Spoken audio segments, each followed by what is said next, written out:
আরও কিছুক্ষণ পরে দূরে অন্ধকারের মধ্যে দু একটা আলো দেখা গেল। একটা ছোট মতো খালের হাঁটু জল পেরিয়ে আমরা মানসারে পৌঁছে গেলাম। ওরা বলল, বাবু আপনাকে থাকবার জায়গায় দিয়ে আসি, কাল সকালে এসে আবার আমরা দেখা করব। একটা বড় চালা ঘরে ওরা আমায় নিয়ে গেল। ঘরের সামনেটা একেবারে ফাঁকা, তিন দিকে কিসের বেড়া দেওয়া অন্ধকারে ভালো ঠাওর হলো না, একটা আলো পর্যন্ত নেই, ভীষণ অন্ধকার। আমি তো অবাক, এরকম ঘরে জিনিসপত্র নিয়ে রাত কাটাবো কেমন করে? বললাম, এ কারো বাড়ি না কি এটা? আমাদের মণ্ডপ ঘর, সাধারণের জন্যে সাধারণের চাঁদায় তৈরি, এখানে থাকুন, কোনো ভয় নেই। আমি খুব আশ্বস্ত হলাম না। আর কোনো কিছুর ভয় না থাকলেও সাপের ভয় যে আছে এ বিষয়ে আমি নিঃসন্দেহ। মধ্যপ্রদেশের এইসব বনাঞ্চলে শুনেছি নাকি শঙ্খচূড় কিংকোবরা সাপের খুব প্রাদুর্ভাব। ওদের বললাম কথাটা, ওরা আমায় নানা প্রকারে আশ্বাস দিল। সাপ কখনো তারা চোখে দেখেনি, সাপ কাকে বলে তারা জানেই না। আমি নির্ভয়ে এ ঘরে রাত্রি যাপন করতে পারি। কিন্তু সাপ যদি নাও থাকে, এ খোলা জায়গায় চোরের ভয়ও কি নেই? নিশ্চয়ই এখনো এদেশে সত্যযুগ চলছে না। ওরা আমার কথা শুনে হাসল। চুরি নাকি এদেশে অজ্ঞাত, তাদের জ্ঞানে কখনো মানসারে চুরি হয়নি। বিশেষ করে বিদেশি লোকের জিনিস কেউ ছোঁবেও না। আমাকেই রান্না করতে হলো রাত্রে জবের রুটি, ঢেঁড়সের তরকারি ও দুধ। এদেশে আটার রুটি খাওয়ার প্রচলন তত নেই। বাজার থেকে আটা ময়দা এরা বড় একটা কেনে না। নিজেদের ক্ষেত্রোৎপন্ন জব, গম ও মকাইয়ের রুটি সারা বছর খায়। গম খুব বেশি হয় না বলেই তার সঙ্গে জব ও মকাই যোগ না করলে বছর কাটে না। অনেক সময় জব, গম ও মকাইয়ের ছাতু তিন দ্রব্যের সংমিশ্রণেও রুটি তৈরি করা হয়। রাত্রে সুনিদ্রা হলো। পরদিন সকালে উঠতেই গ্রামের অনেক লোক আমার সঙ্গে দেখা করতে এলো। তাদের মুখে খবর নিয়ে জানা গেল, মাত্র 25-30 ঘর লোকের বাস এ গ্রামে।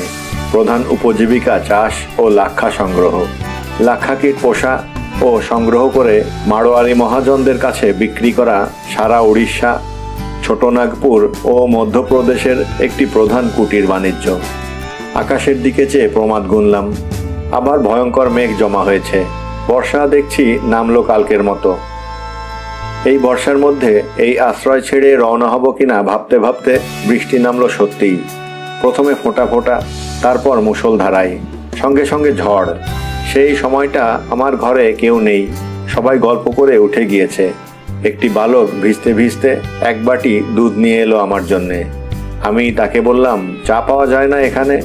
না বাবু সাহেব, এ কথা আমার আদৌ মনে ছিল না যে বন জঙ্গলের দেশে চা পাওয়া যাবে না। হয়তো মনে পড়ল বিলাসপুর থেকেও তো নিতে পারতাম। অগত্যা গরম দুধ খেয়ে চায়ের পিপাসা দূর করতে হলো। ছেলেটি দুধ জাল দিয়ে দিল। দুধ 1 সেরের কম নয়। আমি ওকে বললাম, কত দাম দেব? সে বলল, প্রধান বলে দিয়েছে বাবু সাহেবের কাছে দুধের দাম নিবি নে। তোর দুধ? হ্যাঁ বাবুজি, আমাদের বাড়ির দুধ, মা দিয়েছে। তোর জল খাবার বলে দিচ্ছি, দুধের দাম না হয় না নিবি? না বাবু সাহেব, পয়সা আমি নিতে পারবো না। আমি তোকে বকশিস দিতে পারি না? না বাবু, আমরা বকশিস নিই নে, আমরা মাহাতো গোয়ালা, দুধই বেচি। না, একে দেখছি কিছু বোঝানো যাবে না। ভিজতে ভিজতেই ছোকরা চলে গেল। দুপুরের আগে সেই আবার এলো কিছু চাল ও ঢেঁড়স নিয়ে। নুন, তেল কাল রাত্রে দরুন কিছু অবশিষ্ট ছিল। ওর সাহায্য নিয়ে ভাত ও ঢেঁড়স ভাতে রান্না করলাম। দুধ ছিল 8 সেরের ওপর, সেটা আর একবার গরম করে নিলাম। খাওয়া শেষ হলো। ছোকরাকেও খেতে বললাম, সে আপত্তি করল। বেলা 2টোর সময় আকাশ বেশ পরিষ্কার হয়ে উঠল, রোদ উঠল। গ্রামের লোক দেখা করতে এলো। ওদের চাল ডালের দাম দিতে গেলে কিছুতেই নিল না। মণ্ডপ ঘরে যারা আশ্রয় নেয় তারা গ্রামের অতিথি। প্রধানেরা এসব ব্যবস্থা করে। গ্রাম ভাটি থেকে এর খরচ হওয়ার প্রথা এদেশে বহু প্রাচীন। আমি বললাম, বেশ, গ্রাম ভাটিতে কিছু চাঁদা দিতে কোনো আপত্তি হতে পারে কি? না বাবু সাহেব, অতিথির কাছ থেকে কিছু নেওয়ার নিয়ম নেই। সত্যিকার ভারতবর্ষকে চিনতে হলে এ ধরনের গ্রামের অরণ্যে, পাহাড় পর্বতে নানা শ্রেণীর লোকের সঙ্গে মিশে পায়ে হেঁটে বেড়াতে হয়। ট্রেনের ফার্স্ট ক্লাসে বেড়ালে আর যাকেই চেনা যাক, চিরবাসা ভৈরবী ভারত মাতাকে চেনা যায় না। বেলা 2টোর পরে ওরা একটা ঘোড়া ভাড়া করে দিল। ঘোড়ার সহিসী আমার জিনিসপত্র নিয়ে ঘোড়ার সঙ্গে যাবে ঠিক হলো। দ্বারকেশা পর্যন্ত ঘোড়ার ভাড়া ও সহিস মজুরি ধার্য হলো 5 টাকা। আমি রওনা হয়ে পথে বেরিয়েছি। মাইল 2 এসে দেখি দুজন লোক আসছে। একটা ছোট্ট টাট্টু ঘোড়ায় চড়ে একজন, ঘোড়ার পেছনে পেছনে আর একজন। আমাকে দেখে ওরা দাঁড়িয়ে গেল। আমিও ঘোড়া থামালাম। তোমরা কোথায় যাচ্ছ? কার্গিল রোড স্টেশনে। প্রতাপবাবু পাঠিয়েছেন। বাবুজি কি কলকাতা থেকে আসছেন? আপনার নাম? আমি বললাম, এত দেরি করে এলে কেন? তোমাদের জন্য স্টেশনে বসে বসে কাল হয়রান হয়েছি। আসলে এদের চিঠি পেতে দেরি হয়েছিল। এসব জঙ্গলি জায়গায় চিঠি বিলি হতে 2-1 দিনের এদিক ওদিক হয়ে যাওয়া খুব অস্বাভাবিক ব্যাপার নয়। আমি আমার আগের ঘোড়াকে বিদায় দিয়ে নতুন ঘোড়ায় চড়লাম। নতুন সঙ্গীদের বললাম, বেলা তো এখনই যাব হলো, রাত্রে কোথায় থাকা যাবে? ওরা বলল, চোরামুখ গালার কারখানায়। সে কত দূর? এখনো বাবুজি 8 মাইল। রাত 7টায় সেখানে পৌঁছাবো। পথের সৌন্দর্য সত্যই বড় চমৎকার। পথের বাঁ পাশে একটা ছোট নদী এঁকে বেঁকে চলেছে। অভ্রকণা মেশানো বড় বড় সীসা দিয়ে তার 2 পাড় যেন মাঝে মাঝে বাঁধানো। এক একটা গাছের কি আঁকা বাঁকা ভঙ্গি। পড়শি ও ভেলা গাছ এ অঞ্চলে প্রায় সর্বত্র, কিন্তু কোথাও বেশি বড় বন নেই। একটা পাহাড়ের আড়ালে সূর্য অস্ত যাওয়ার দৃশ্যটা সুন্দর লাগলো। তখন আকাশ অনেকটা পরিষ্কার হয়ে স্থানে স্থানে নীল রং বেরিয়ে পড়েছে। কিছুক্ষণ পরে অন্ধকার হয়ে এলো। তারপরেই অস্পষ্ট জ্যোৎস্না ফুটল। 2-3টি বসতি পার হওয়া গেল রাস্তায়। একটা বসতিতে কি একটা পাঠ হচ্ছে। চাঁদোয়ার নিচে বাতি জ্বলছে। অনেকগুলি মেয়ে পুরুষ পাঠককে ঘিরে দাঁড়িয়ে শুনছে। আমাদের দেশের কথকতার মতো। সন্ধ্যার পর বন আর চোখে পড়ে না, শুধুই একঘেয়ে মরুম ছড়ানো বড় বড় মাঠ। এ মাঠে যদি ডাকাত পড়ে, আমাদের সবাইকে খুন করেও যায়, তাহলেও কেউ দেখবে না। কোনো দিকে লোক নেই, একটা বসতির আলো চোখে পড়ে না। আমার মনে হয় পুরো 2 ঘন্টা লাগলো এই বিস্তীর্ণ প্রান্তর পার হতে। অবশ্যই ঘোড়া ছুটিয়ে যাবার উপায় ছিল না আমার, কারণ পথ চিনি না। সঙ্গের 2 জন লোক ঘোড়ার পাশে হেঁটে যাচ্ছে, তাদের ছাড়িয়ে যাওয়া চলে না। প্রায় যখন 7:30, তখন দূরে আলো দেখা গেল। ওরা বলল, ওই চোরামুখ বসতির আলো। বেশ শীত করছে, বোধহয় বাদলার হাওয়া। আর এই একদম খোলা মাঠের জন্যেই। অগ্রহায়ণের প্রথমে যেমন শীত পড়ে বাংলাদেশে, সেই রকম শীতটা। গরম কাপড় সঙ্গে বিশেষ কিছু আনিনি। মনে হলো না এনে বড় ভুল করেছি। চোরামুখ পৌঁছে একটা বড় খোলার কুলি ধাওড়ার মতো ঘরে ওরা আমায় ওঠালো। সঙ্গে কোনো আলো নেই, আমার সঙ্গেও না। জায়গাটা নিতান্ত অন্ধকার। জিনিসপত্র নামিয়ে বিশ্রাম করছি।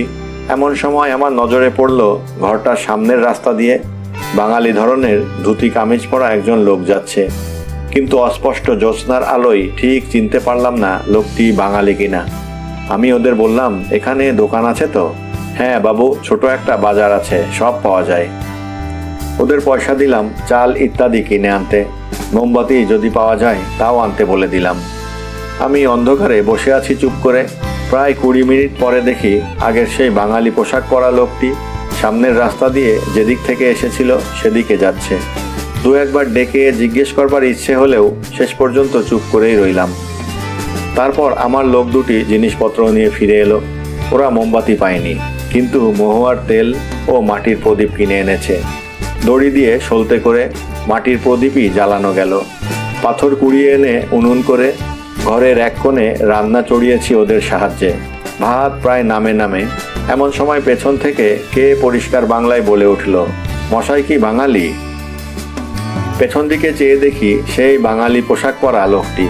বললাম, আজ্ঞে হ্যাঁ, বাঙালি বটে, কলকাতা থেকে আসছি। ভদ্রলোক মহা খুশি হলেন মনে হলো। বললেন, তা এখানে কি করছেন? আমি সংক্ষেপে সব ব্যাপার খুলে বললাম। তিনি ব্যস্ত সমস্ত হয়ে বলে উঠলেন, তাও কি কখনো হয়? আপনি বাঙালি, এখানে এসে হাত পুড়িয়ে রেঁধে খাবেন? আসুন, চলুন। ওসব যা রাঁধছেন আপনার সঙ্গের লোক খাবে এখন। আপনি চলুন আমার বাড়ি। আপনি কি করে জানলেন আমার কথা? বাজারে শুনলাম। বলল, এক বাঙালি বাবু কলকাতা থেকে এসেছেন, দ্বারকেশা যাচ্ছেন, আপনারই গুদামে আশ্রয় নিয়েছেন। চাল ডাল কিনে এনেছে আপনার লোক, তাও জানি। এ বুঝি আপনার গুদাম? এখানে জংলি গালা রাখা হয়, আমারই ঘরটা বটে। ভদ্রলোকের স্বনির্বন্ধ অনুরোধ এড়াতে না পেরে গেলাম ওর সঙ্গে। মিনিট 5-6 সোজা রাস্তা দিয়ে গিয়ে তারপর একটা সরু গলি গিয়েছে বাঁ দিকে। সে পথে গিয়ে কাঠের পুলের ওপর দিয়ে বাঁদিকের সেই যে পাহাড়ি নদী বা ঝর্ণা আমাদের সঙ্গে রাস্তার সমান্তরালভাবে অনেক দূর থেকে চলে আসছে, সেইটে পার হওয়া গেল। ঝর্ণা পার হয়ে আবার একটু উঁচু দিকে উঠে মাঠের রাস্তায় আরও মিনিট ৩-৪ হাঁটবার পর একখানা খোলার বাংলো ধরনের পাঁচিল ঘেরা বাড়ির সামনে এসে তিনি বললেন, আসুন, এই হলো গরিবের কুঁড়ে, বসুন এখানে, চা খান তো, বাড়িতে বলে আসি। আপনি বাঙালি, বড় আনন্দ হলো, বাঙালির মুখ কতদিন যে দেখিনি। সত্যি ভদ্রলোককে মনে হচ্ছিল যেন কতকালের পুরাতন পরিচিত আত্মীয়। বিদেশে না যে কখনো বার হয়েছে সে বুঝবে না দূরদেশে একজন বাঙালির দেখা পাওয়া কি আনন্দের ব্যাপার। অল্পক্ষণ পরে ভদ্রলোক এসে বললেন, চাও এলো। আমি বললাম, এখানে কতদিন আছেন? তা আজ 17 বছর, কি তার কিছু বেশি। কি উপলক্ষে থাকা হয় এখানে? আমার একটা গালার কারখানা আছে, দেখাবো এখন, তাই নিয়ে পড়ে আছি। এই তো চাকরির বাজার। না না, বেশ ভালো করেছেন, আপনি বাঙালি, এত দূর এসে গালার কারখানা খুলেছেন, এ খুব গৌরবের কথা। চলছে বেশ ভালো? আগে হ্যাঁ, তা একরকম, আপনার বাপ মায়ের আশীর্বাদে। তবে কি জানেন, এতদিন যা হয় হয়েছে, মন আর এখন টেকে না। আপনার বাড়ির সবাই এখানেই বোধ হয়, তবে আর মন টেকা ঠিকই কি, সব নিয়েই যখন আছেন। ভদ্রলোক তখনকার মতো চুপ করে গেলেন আমার মতে সাই দিয়ে, দু একবার নিরুৎসাহ সূচক ঘাড় নেড়ে। রাত্রে বাড়ির মধ্যে খেতে গিয়ে দেখি বৃদ্ধা মাতা ছাড়া ভদ্রলোকের সংসারে দ্বিতীয় লোক নেই। সম্ভবত আর একটি ছোট ছেলে বা মেয়ে থাকে, সে তখন পাশের ঘরে ঘুমাচ্ছিল। ঘরদোরের অবস্থা অত্যন্ত খারাপ ও অগোছালো। বাড়ির পেছনে একটা সংকীর্ণ উঠান, তার মধ্যে কি একটা মাচা। উঠানটাতে বেজায় কাদা হয়েছে কদিনের বৃষ্টিতে। মাটির কলসিতে জল রাখা মাচা তলার নিচে। ইতিপূর্বে ভদ্রলোকের নাম জেনেছিলাম, তিনি ব্রাহ্মণ, নদিয়া জেলায় বাড়ি, এ কথাও জেনেছি। তার বৃদ্ধা মাকে পায়ের ধুলো নিয়ে প্রণাম করলাম।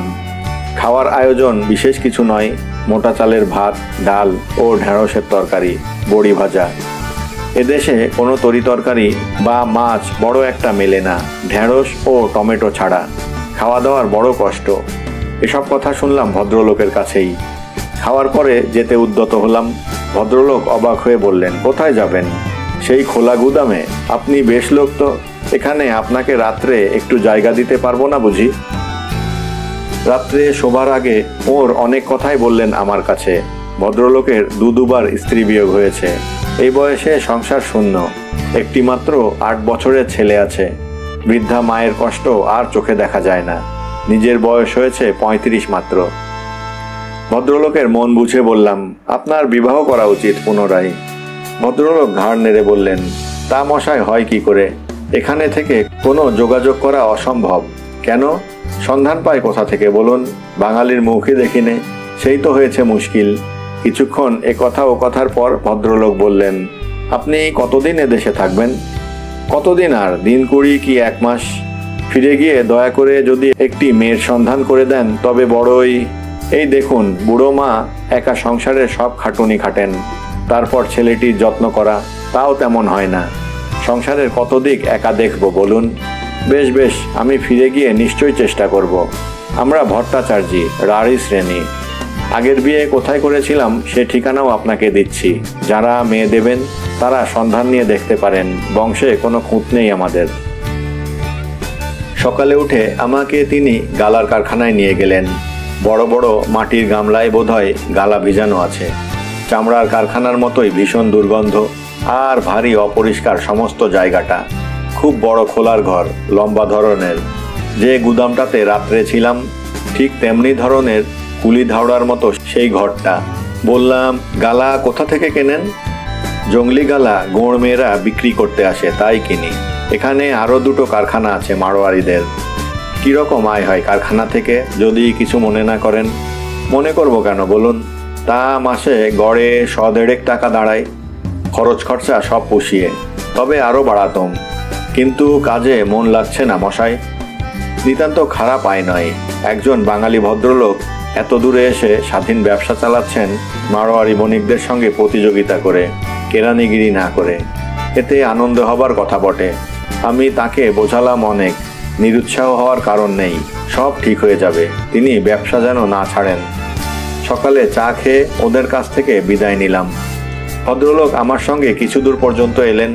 2-3 বার আমায় জিজ্ঞাসা করলেন আমি কলকাতায় ফিরে সব ভুলে যাব না তো, বিশেষ করে তার বিষয়টা। আরও বললেন যাবার সময় এই পথেই তো ফিরবেন, আমার সঙ্গে না দেখা করে যেন যাবেন না। বললাম নিশ্চয়ই, এ পথে ফিরবার সময় মায়ের হাতের রান্না না খেয়ে কি যাব ভেবেছেন? ও কথাটা তাহলে? হ্যাঁ, সে আমার মনে রইল, বিশেষ চেষ্টা করব জানবেন। বন্ধুর পথের বাঁকে আমার ঘোড়া ও লোকজন অদৃশ্য হয়ে যাওয়া পর্যন্ত ভদ্রলোক চোরামুখ বসতির শেষ প্রান্তে একটা গাছের তলায় দাঁড়িয়েছিলেন। পিছন ফিরে 2-1 বার রুমালও উড়িয়েছি। ফিরবার সময় এ পথে ফিরিনি, ভদ্রলোকের সঙ্গে আর দেখাও হয়নি। প্রসঙ্গক্রমে উল্লেখ করি, দেশে ফিরে ভদ্রলোকের বিবাহের জন্য আমি 2-3 জায়গায় মেয়ে সন্ধান করেছিলাম। আমার স্বগ্রামস্থ এক প্রতিবেশীর বিবাহযোগ্য কন্যা ছিল, তাদের কাছেও কথা পেড়েছিলাম। ভদ্রলোকের ঠিকানা দিয়ে পত্র ব্যবহার করবার অনুরোধও করি, কিন্তু যে কটি পাত্রী সন্ধান করেছিলাম তাদের অভিভাবকদের মধ্যে কেউই অত দূর বলে জঙ্গলের দেশে মেয়ের বিবাহ দিতে রাজি হননি। আমার স্বগ্রামের পাত্রীটির বাপ একরকম রাজি হয়েছিলেন, কারণ তার অবস্থা তত ভালো ছিল না, কিন্তু মেয়ের মা ভয়ানক আপত্তি তোলেন। আমাকে ডাকিয়ে বললেন, অমন সীতা নির্বাসনে কে দেবে মেয়ে বাপু? আমার মেয়ে তো ফেলনা নয়, সেখানে গিয়ে কথা বলবার লোক পাবে না, হাঁপিয়ে উঠবে। যাক সে কথা। চোরামুখ ছাড়িয়ে বেলা 10টার সময় আমরা পৌঁছে গেলাম শালকোন্ডা বলে একটা ছোট গাঁয়ে। রাস্তার ধারেই একটা চুনের ভাটি আছে, আশেপাশে অনেকগুলো বড় ছোট চুনের ভাটি। এখানে অনেকগুলো গোঁড়কুলি কাজ করে, তাদের জন্য বড় বড় কুলি ধাওড়া খান 5-6 ভাটির আশপাশে ছড়ানো। জায়গাটার দৃশ্য বেশ ভালো লাগলো আমার কাছে। চারিধারে বড় বড় শাল ও তেলা গাছ, মাঝে মাঝে ধাতব ফুলের ঝোপ মতো গাছ, একদিকে তো ধাতব ফুলেরই বেড়া। শাল গাছের ফাঁক দিয়ে একটা পুকুর দেখা যাচ্ছে কিছু দূরে। দূর ও নিকটে শৈলশ্রেণী, প্রকৃতপক্ষে স্থানটি চারিধার ঘিরেই শৈলমালা, মধ্যে যেন একটা বড় উপত্যকা। এই অঞ্চলের সব বন পাহাড় ও গ্রাম ছত্তিশগড়ি পরগনার মধ্যে পড়ে। পূর্বে এই দিকের সব স্থান মারহাট্টা সাম্রাজ্যের অন্তর্ভুক্ত ছিল। এখনও অনেক ছত্তিশগড়ি মারহাট্টা পরিবার এইসব গ্রামের অধিবাসী, তবে স্থানীয় আদিম অধিবাসী গৌড়দের সংমিশ্রণে এদের অনেক পরিবর্তন হয়েছে। অনেক জায়গায় উভয় জাতির আচার ব্যবহার উভয়ের মধ্যে বিস্তৃতি লাভ করেছে, বিশেষ করে এই সব দুর্গম বন অঞ্চলে। চুনের ভাটির গদিতে বসে কাজ করছেন জনৈক মারাঠি ভদ্রলোক। তার চেহারা ও পোশাক পরিচ্ছদ, মাথার মোড়াঠা সবই আমার চোখে অদ্ভুত লাগলো। আমি তার দিকে চেয়ে আছি দেখে তিনি উঠে এলেন আমার কাছে। হিন্দিতে বললেন, আপনি কোথা থেকে আসছেন? আমি পরিচয় দিতে তিনি যথেষ্ট বিনয়ের সঙ্গে বললেন, আসুন আমার গদিতে একটু বসুন। গিয়ে বসলাম তার সঙ্গে। ভদ্রলোকের চেহারা এমনই যে বারবার চেয়ে দেখতে ইচ্ছে হয়। সুন্দর বলে ততটা নয়, যতটা কিনা আমার চোখে অপরিচিত সাজ পোশাক ও মুখের গড়নের জন্যে। আমায় বললেন, আজ আমার ওখানে দয়া করে থাকতে হবে। আমার বন্ধু অনেক বাঙালি আছেন, আমি বাঙালিদের বড় ভালোবাসি। আমি বিশ্বাস করি ভারতবর্ষের জাতীয় জাগরণের মূলে রয়েছে বাঙালি। এই সম্পর্কে তিনি সুরেন্দ্রনাথ ও চিত্তরঞ্জনের নাম উল্লেখ করলেন, বারবার অত্যন্ত সশ্রদ্ধভাবে। বাংলাদেশ থেকে বহু দূরে ছত্তিশগড়ির শৈলারণ বেষ্টিত ক্ষুদ্র এক গ্রামে এক চুনের ভাটিতে বসে আমার মাতৃভূমির দুজন সুসন্তানের নাম উচ্চারিত হতে শুনে গর্বে আনন্দে আমার বুক ভরে উঠল। ভদ্রলোক নিজের পরিচয় দিলেন। নাম বালকৃষ্ণ ত্র্যম্বক, রঙ্গে ব্রাহ্মণ, বাড়ি খান্ডোয়া নাগপুরের দিকে। এখানে এই চুনা পাথরের খনি ইজারা নিয়ে ভাটিতে চুন পুড়িয়ে মোটর লরি করে 11 ক্রোশ দূরবর্তী রেলওয়ে স্টেশনে চালান দেন। আমি যে পথে এসেছি ও পথে বা স্টেশনে নয়, কারণ ওটা মোটর গাড়ি চলাচলের উপযুক্ত রাস্তা নয়। বালকৃষ্ণ ত্র্যম্বক আমাকে তার বাসায় নিয়ে গেলেন। তার স্ত্রী, 2 মেয়ে ও একটি 10 বছরের ছেলে থাকে বাসায়। সকলেই আমার সামনে বার হলেন বটে, মেয়েরা কিন্তু কথা কেউই বললেন না। গৃহস্বামী জিজ্ঞেস করলেন, আপনি স্নান করুন, জল তুলে দেবে না পুকুরে নাইবেন? পুকুরের জল ভালো, খুব ভালো, এমন জল কোথাও দেখবেন না। সত্যি শালবনের মধ্যে পুকুরটিতে স্নান করে খুব আরাম হলো। আজ মেঘ মোটেই নেই আকাশে, বেশ রৌদ্র চড়েছে। এতখানি ঘোড়ায় চড়ে এসে গরম বোধ হচ্ছিল দস্তুর মতো। তাছাড়া চালবিহীন ঘোড়ায় চড়ার দরুন পেটে খিল ধরে গিয়েছে। বালকৃষ্ণজি বললেন, আমরা কিন্তু মাছ মাংস খাইনে বাবুজি, আপনার বড় অসুবিধা হবে খেতে। আমি শশব্যস্ত হয়ে বললাম, কি যে বলেন, তাতে হয়েছে কি, আমি মাছ মাংসের ভক্ত নই তত। খাবার জিনিস অতি পরিপাটি, তুপ অর্থাৎ ঘিয়ে ডোবানো মোটা আটার রুটি, কুমড়ো ছোঁকা, পাঁপড়, ছোলার ডাল, চাটনি ও মহিষের দুধের দই। বালকৃষ্ণ ত্রম্বক একা আহার করলেন আমার মতো 7 জনের সমান। সেই মোটা রুটি আমি 4খানার বেশি ওদের অত্যন্ত অনুরোধ সত্ত্বেও খেতে পারলাম না। উনি খেলেন কমসে কম 16খানি। সেই অনুপাতে ডাল তরকারি ও দইও টানলেন। আহারাদির পর তাকে বললাম, এদেশে অন্য কি ব্যবসা সুবিধে? আপনি যেখানে যাচ্ছেন ওদিকে জঙ্গল বেশি, অনেকে জঙ্গল ইজারা নিয়ে কাঠ বিক্রি করে। কোনো বাঙালিকে ব্যবসা করতে দেখেছেন ওদিকে? একজন আছেন, তার নাম আমি জানি নে। অমরকণ্টকের কাছে অনেক বন তিনি ইজারা নিয়ে কাঠ চালান দিতেন জানি। বন কোথাও কেটে ফেলছে এ কথা আমার ভালো লাগে না। অর্থের জন্যে প্রকৃতির হাতে সাজানো অমন সৌন্দর্যভূমি বিনষ্ট করা বর্বরতা ছাড়া আর কিছু না।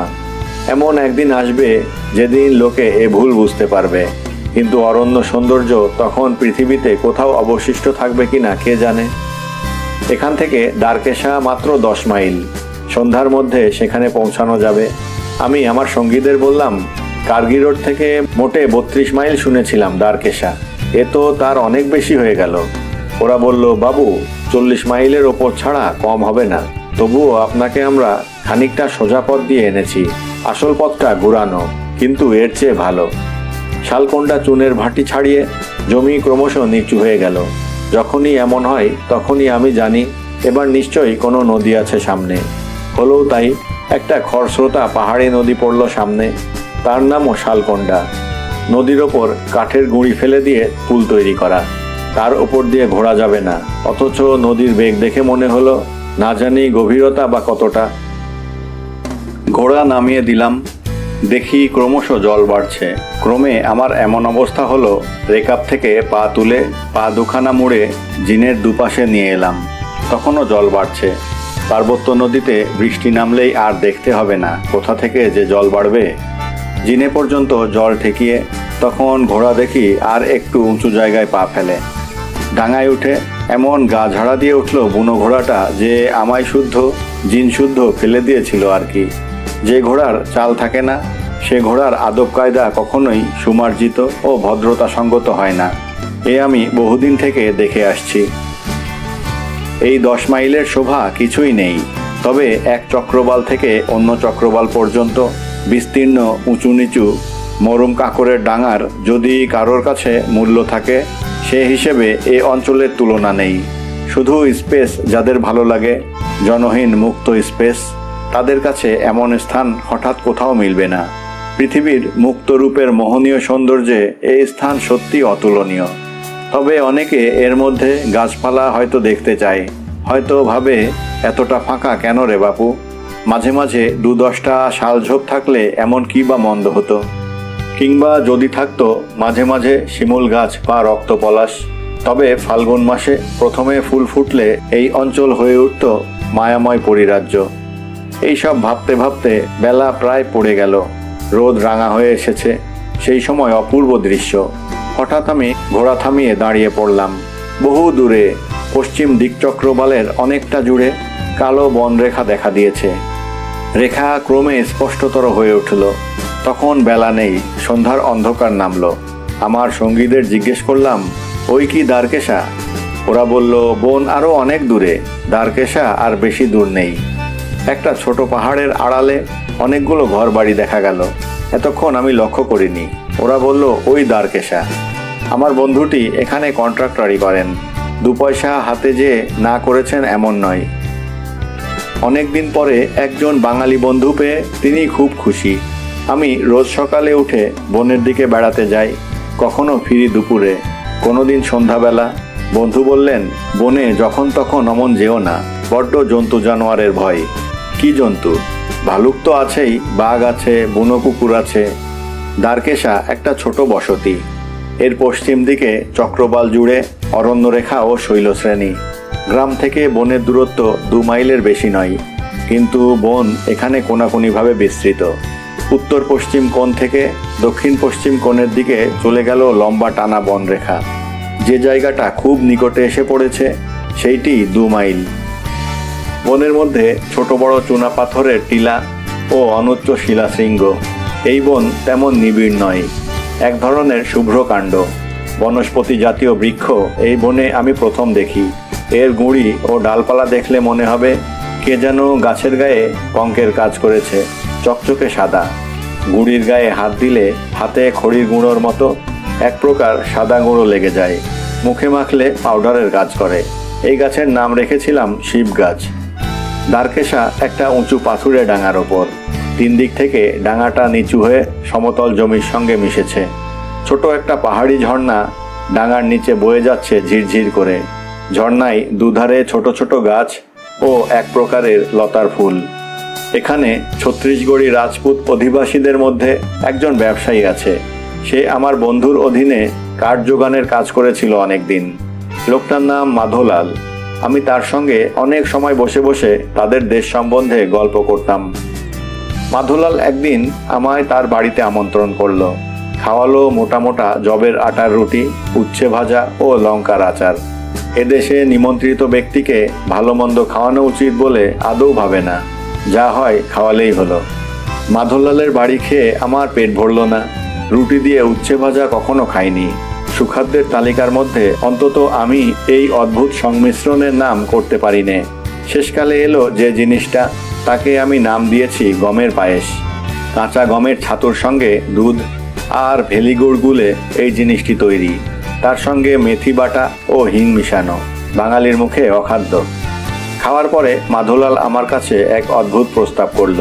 বাবুজি, আপনি এদেশে বাস করুন। কেন মাধোলালজি? আপনাকে বড় ভালো লাগে, এদেশে বিয়ে করুন না। বলো কি মাধোলালজি, আমার সঙ্গে গোড়া ছত্রিশগড়ি সমাজের কে মেয়ে বিয়ে দেবে? বাবু সাহেব বলেন তো জোগাড় করি, কেন দেবে না? আছে নাকি সন্ধানে? আপনি বললেই সন্ধান করি। আছেও। এ গাঁয়েই নাকি? হ্যাঁ বাবুজি, ব্রাহ্মণের মেয়ে, দেখতে বেশ সুন্দরী। গোঁড় সমাজের? না বাবু, গোঁড়দের জন্যে মিশনে পালিতা মেয়ে। ইংরেজি লেখাপড়া, সূচের কাজ, রান্না সব জানে। মনে মনে মাধোলালের বুদ্ধির প্রশংসা না করে পারলাম না। মিশনে পালিতা মেয়ে ছত্রিশগড়ি সমাজের কেউ বিয়ে করবে না জেনে শুনে। তবে বাঙালি বাবুদের জাতও নেই, সমাজও নেই, দাও তার ঘাড়ে চাপিয়ে। আমার বন্ধুর কাছে জিজ্ঞেস করে জানলাম মাধোলাল একজন সমাজ সংস্কারক। মেয়েটিকে সে এনে নিজের বাড়িতেই রেখে দিয়েছে আজ 4-5 বছর। তাকে ভালো জায়গায় বিয়ে দেওয়া মাধোলালের একটা স্বাদ। মাধোলাল 2-3 দিন পরে আমায় আর একদিন রাস্তায় পাকড়ালো। বাবুজি, আমার সেই কথার কি হলো? সে হবে না মাধোলালজি। কেন বাবুজি? মেয়ে আপনি দেখুন কেমন, তারপর না হয়। না মাধোলালজি, মিশনের মেয়ে আমাদের সমাজে চলবে না। আমাদেরও তো সমাজ আছে, না নেই? বাবুজি, আপনি না করেন, ওর একটি ভালো পাত্র তবে জোগাড় করে দেবেন। আমি কথা দিতে পারি না মাধোলালজি, তবে চেষ্টা করে দেখতে পারি। দ্বারকেশা থেকে 11 মাইল দূরবর্তী গভর্নমেন্ট রিজার্ভ ফরেস্ট একদিন দেখতে গেলাম। সেদিন সঙ্গে কেউ ছিল না। আমি ঘোড়া করে বেলা 10টার সময় বার হয়ে বেলা 1টার সময় একেবারে পথহীন বিজন বনের মধ্যে গিয়ে পড়লাম। বড় বড় গাছ, পাতায় পাতায় জড়াজড়ি, নিচে কোথাও যেন মাটি নেই, শুধুই সাদা পাথরের নুড়ি ছড়ানো। মাঝে মাঝে ঝর্ণা। এ বনেও অনেক বুদ্ধ নারকেলের গাছ দেখা গেল। ঝর্ণার ধারে ঘন জঙ্গল, অন্যত্র বন এত ঘন নয়। এই বনে অত্যন্ত ম্যালেরিয়া ফুলের ভিড়, বিশেষ করে ঝর্ণার ধারে। এই সুদৃশ্য ফুল এখানে ফুটেছে খুব বেশি ও নানা রঙের। বনের মধ্যে এক জায়গায় বাঘ শিকারের মাচান বাঁধা। দেখে মনে হলো কিছুদিন আগে এখানে কেউ শিকার করতে এসেছিল। এই বন যে হিংস্র জন্তু অধ্যুষিত তা মনে পড়ল এই মাচান দেখে। আরও গভীরতর অরণ্যে অবেলায় প্রবেশ করা সমীচীন হবে না ভেবে ঘোড়ার মুখ গ্রামের দিকে ফেরালাম। পথে একজন খাকি পোশাক পরা কালো লোকের সঙ্গে দেখা। লোকটি গভর্নমেন্টের অরণ্য বিভাগের জনৈক কর্মচারী। আমায় দেখে বলল, আপনি কোথায় গিয়েছিলেন? আমি বললাম, বনে বেড়াতে গিয়েছিলাম। লোকটি বলল, অন্যায় করেছেন, একা যাওয়া আপনার উচিত হয়নি। বনে বাঘের ভয় আছে। এসব অঞ্চলের বাঘ বড় খারাপ। একটা মানুষ খেকো বাঘও বেরিয়েছে বলে জানি। সামনে আসছে কোজাগরী পূর্ণিমার জ্যোৎস্না রাত্রি। আমার প্রবল আগ্রহ ছিল এমন জ্যোৎস্না রাত্রিটি বনের মধ্যে কোথাও যাপন করা। অনেক বক্তৃতা দিয়েও একজন লোককেও জোগাড় করা গেল না যে আমার সঙ্গী হতে পারে।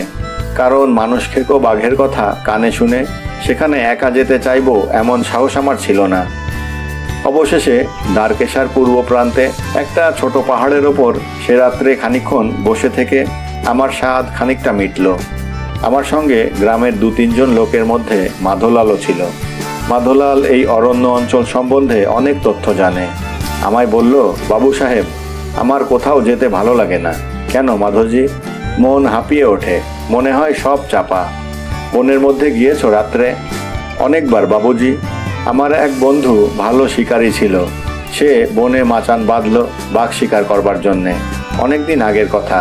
তারপর আমি বললাম আমায় সঙ্গে নাও।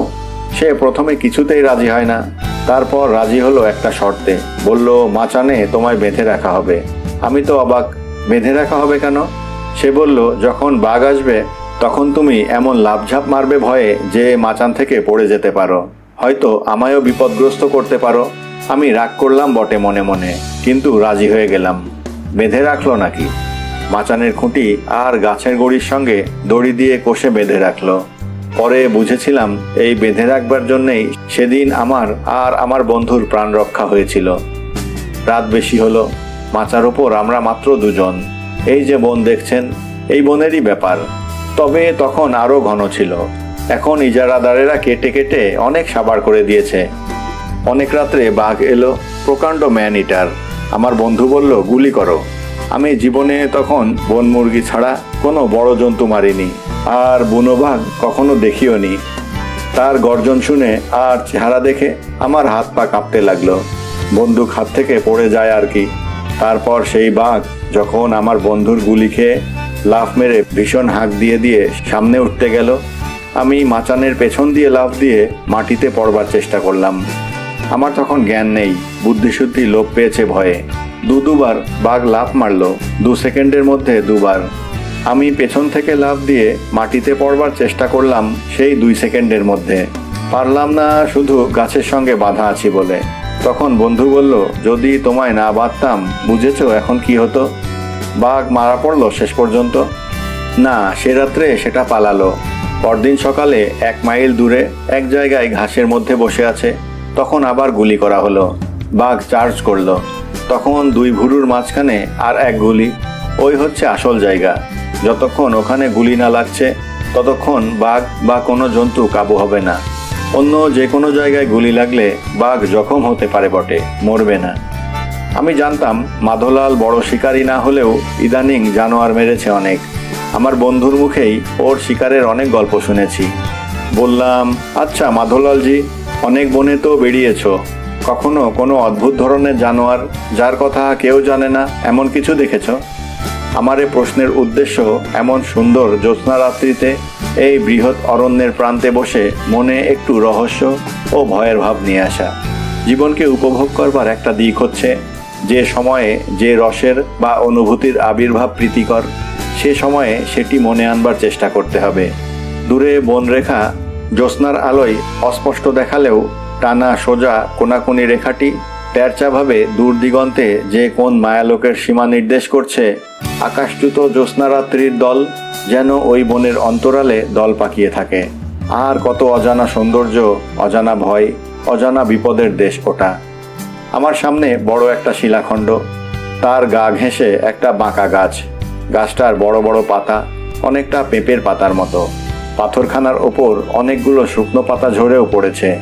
তার মধ্যে খড়খড় শব্দ করে এদেশি বড় বহুরূপী যাতায়াত করছে।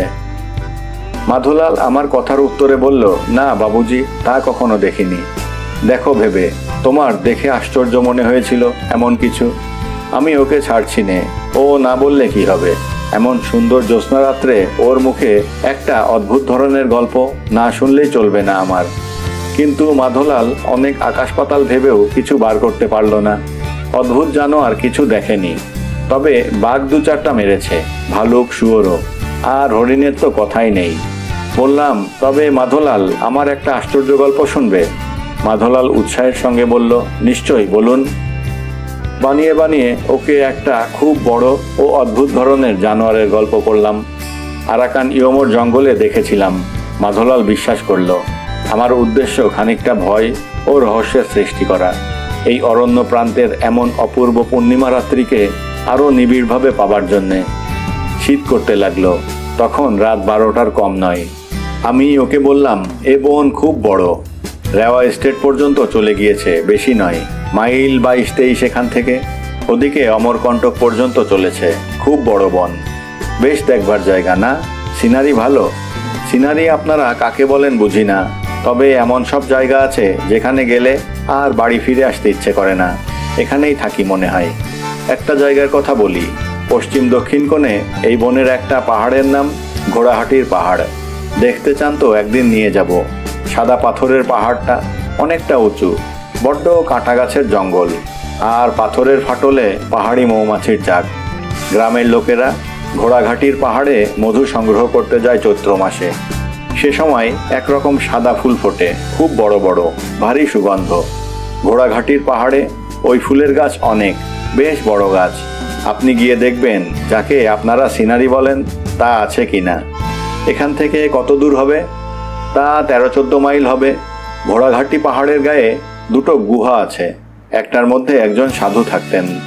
আজ প্রায় 15 বছর ছিলেন, এখন কোথায় চলে গিয়েছেন। আর একটা গুহায় ঢোকা যায় না, মুখটা কাঁটা জঙ্গলে বুঝোনো। যাবেন একদিন? যাবার যথেষ্ট আগ্রহ সত্ত্বেও আমার সেখানে যাওয়া হয়নি।